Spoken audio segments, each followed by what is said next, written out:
Greetings from my home to yours. The poet Denise Levertov, in her poem Beginnings, reminds us, we have only begun to love the earth. We have only begun to imagine the fullness of life. How could we tire of hope? So much is in the bud. I hope that, like me, you were able to get outside in the beautiful weather this weekend. I walked my yard, every corner of my garden, as I often do this time of year. But I walked it with a special care as we enter this week where we honor the 50th anniversary of Earth Day. Each spring, my yard speaks to me, and it reminds me that it is an illusion to think of myself as the one who is in control, the designer, the master gardener, when in fact, the garden reminds me that I am part of a web of creation.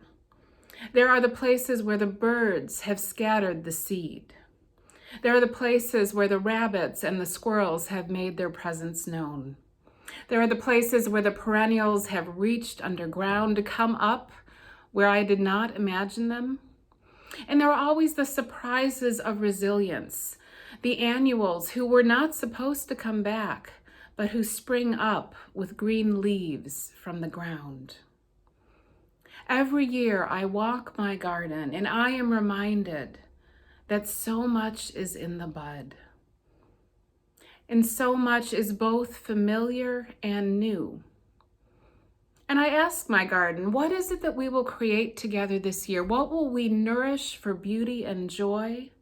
What will we nourish for healing? Who are we preparing a place for? Will we succeed in inviting the bees and the butterflies and the birds back?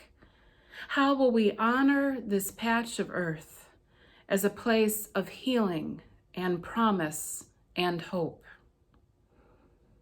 I think of this stay-at-home time as also a reminder of how much is in the bud. We are also reminded that it is an illusion to think that we are in control. It is an illusion to think that we are the designer of this patch of home and world, when in fact we are reminded in this moment of how much we are connected in ways that we had not previously known, and how much new surprise may be there with us when we get through this time.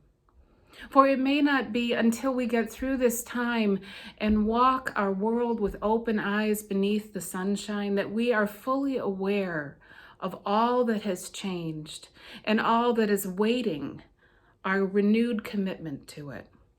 It won't be until we get through this time that we fully notice where seeds have scattered, where connections have been forged in new ways, where the places of resilience are, and where the new places of hunger and need are that need our careful attention. Where has the winter been most harsh? And where is the promise of healing? So much is in the bud. And in this time, it is important to remember the ways in which we are growing our soul, and to know that some of that growth may be so deep that we may not even know it is there until it springs up through the ground.